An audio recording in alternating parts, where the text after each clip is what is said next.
Today, on From the Bookshelf, Advertising Sin and Sickness, The Politics of Alcohol and Tobacco Marketing, 1950 to 1990, by Pamela E. Pennock, published in 2007.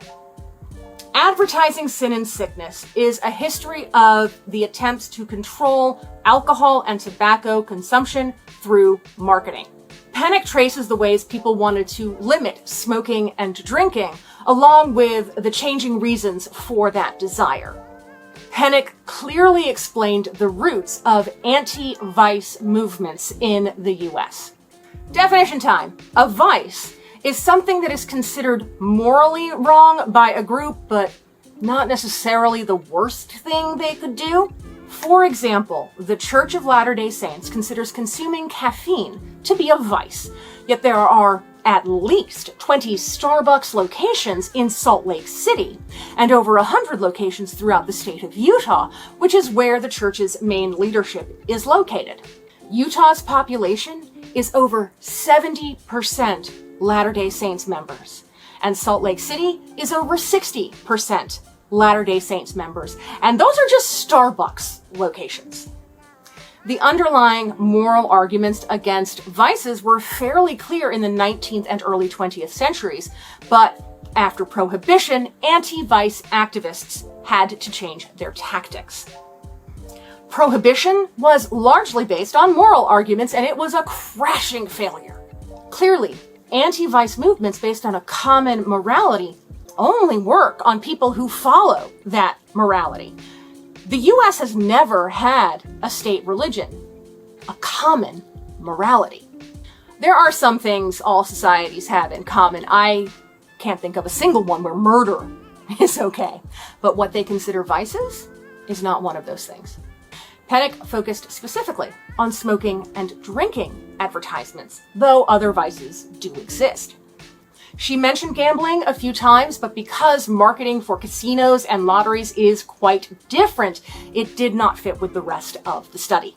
I think there's room for a study of how gambling is marketing, especially considering the easing of several anti-gambling statutes over the last several years.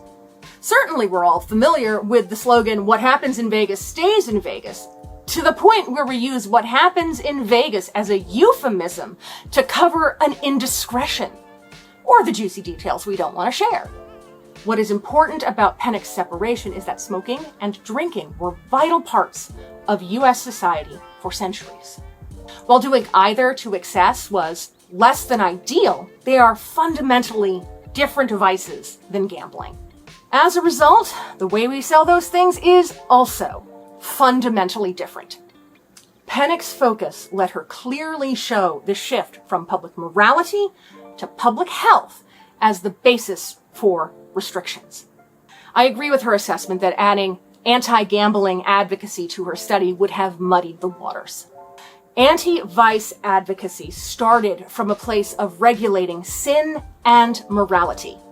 When churches were not able to prevent their members from smoking or drinking, many turned to the government for action. Anti-vice advocates wanted the government to step up as more than an administrative, legal, and political authority.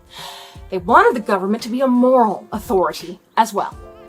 Pennock made it clear that anti-vice advocates recognized that religious authority didn't work, nor did wholesale bans like Prohibition. When Prohibition was repealed, anti-vice advocates needed a new plan. The end goal was the same, to stop people from participating in things they found immoral or harmful.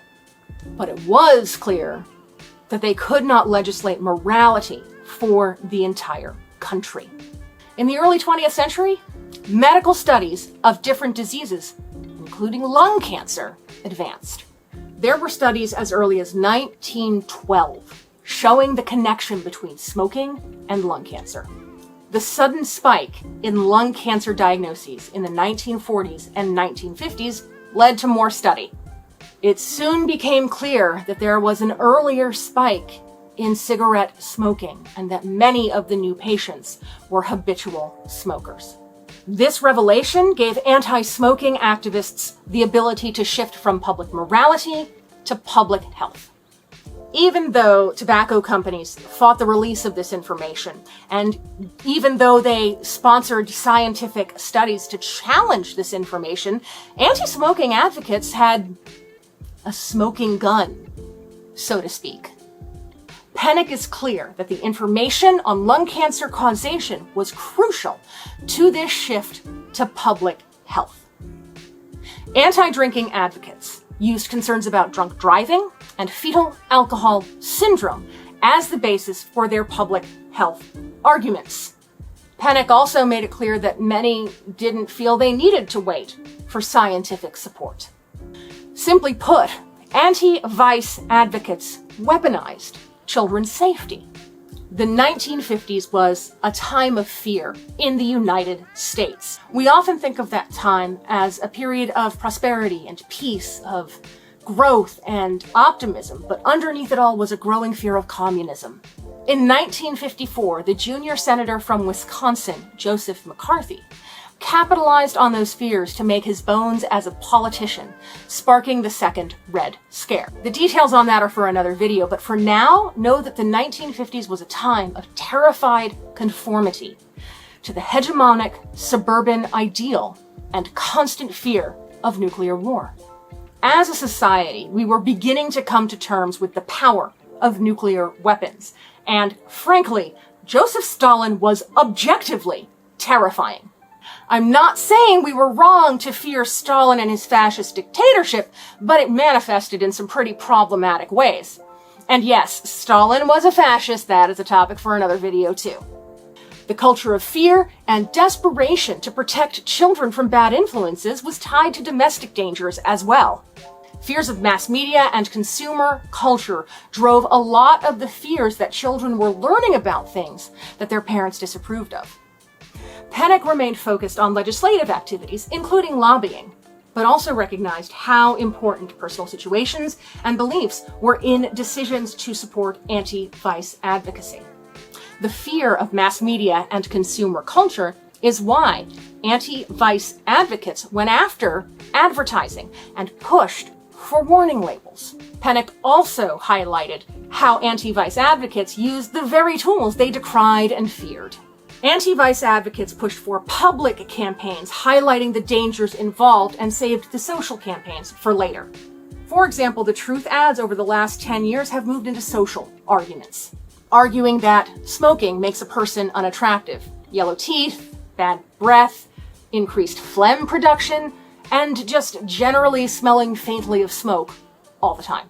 Though they're focused on helping people quit smoking, their current campaigns are about the dangers of vaping. Though the book's subtitle is The Politics of Alcohol and Tobacco Marketing, this is a book about growing fears of mass media and discomfort with consumer culture. This book lives on my research shelf. I chose it for the political wrangling around supposedly dangerous advertisements.